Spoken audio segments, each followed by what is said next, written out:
గంజాయి ముఠాకు నాయకురాలిగా వ్యవహరిస్తూ సిపిఎం నేత పెంచలైను హత్య చేయించిన కామాక్షి ఇంటిని స్థానికులు ధ్వంసం చేశారు. ఆర్డిటి కాలనీలో ఉండే 5 ఇళ్లను రాత్రి నేలమట్టం చేశారు. స్థానికులతో పాటు టీడీపీ నేతలు కలిసి ఇళ్లను కూల్చేశారు.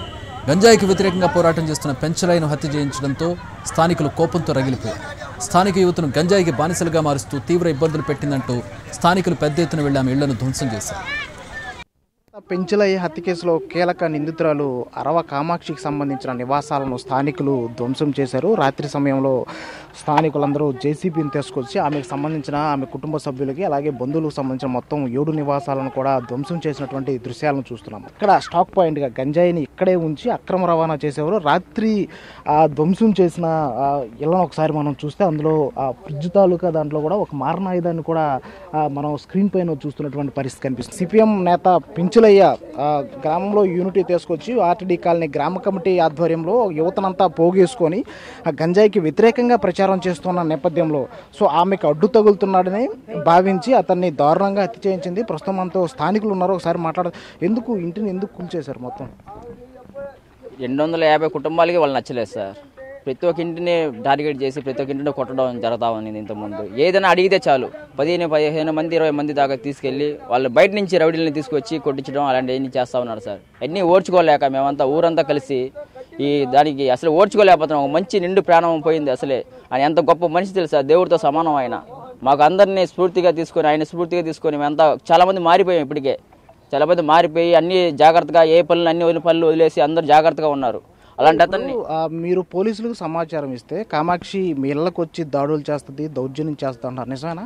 పోలీసులకు సమాచారం చేయగానే వాళ్ళు వచ్చి తీసుకోపోతారు. పక్క రోజు వచ్చి మమ్మల్ని కొట్టడాలు, కత్తులతో బెదిరించడాలు ఇవన్నీ చేయడం. ఒక్కసారిగా 20 మంది 30 మందిగా వస్తారు ఇళ్ళ దగ్గరికి వచ్చి మమ్మల్ని వచ్చి ఇలాగ టార్గెట్ చేసి చేయడంతో మేము మళ్ళీ పోలీసులు కూడా చెప్పడం కూడా మానేసాము. ఇంకా 4 సంవత్సరాలుగా వాళ్ళ గురించి ఏం కంప్లీట్ కూడా మేము చేయలేదు.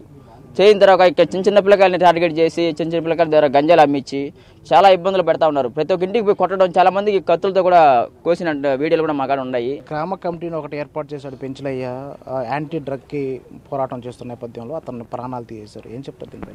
సార్ అది వాళ్ళు అతను ఒక్కడే కాదు సార్, నా మీద దగ్గర 3 సార్లు దాడి చేశారు సార్. వాళ్ళు బీట్ సీసాలతో సహా దాడి చేశారు. అది కావాలంటే ఎవిడెన్స్ సహా మా దగ్గర ఉంది సార్. అది మా 2 పిల్లకాయలతో పెట్టుకుని లోపల ఉంటే బీట్ సీసాలతో దాడి చేసి నిన్ను చంపేస్తాం, అది ఇది ఎవరు కామాక్షి డైరెక్టర్గా వచ్చి నాతో మాట్లాడింది సార్. నిన్ను చంపేస్తాను, నన్ను చంపేస్తా అని చెప్పింది.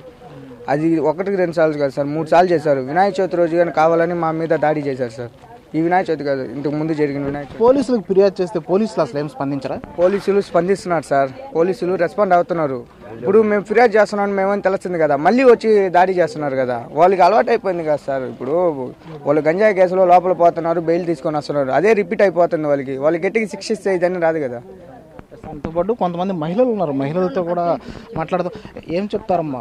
అరవ కామాక్షి ఒక నిండు ప్రాణాన్ని బలి తీసుకుంది, వాళ్ళ గ్యాంగ్ అరాచకాలు కూడా బయటపడుతున్నట్టు పరిస్థితి, ఏం చెప్తారు సార్? వాళ్ళు ఒంటరిగా ఎప్పుడైతే వస్తున్నారో బాగా ప్లాన్ వేసుకుంటారు సార్.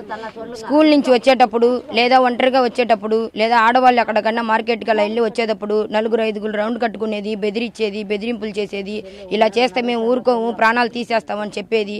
దానికి భయపడి కొంతమంది తల్లిదండ్రులు వాళ్ళ బిడ్డల ప్రాణాలు ఎక్కడ పోద్దని భయపడి జంకుతున్నారు.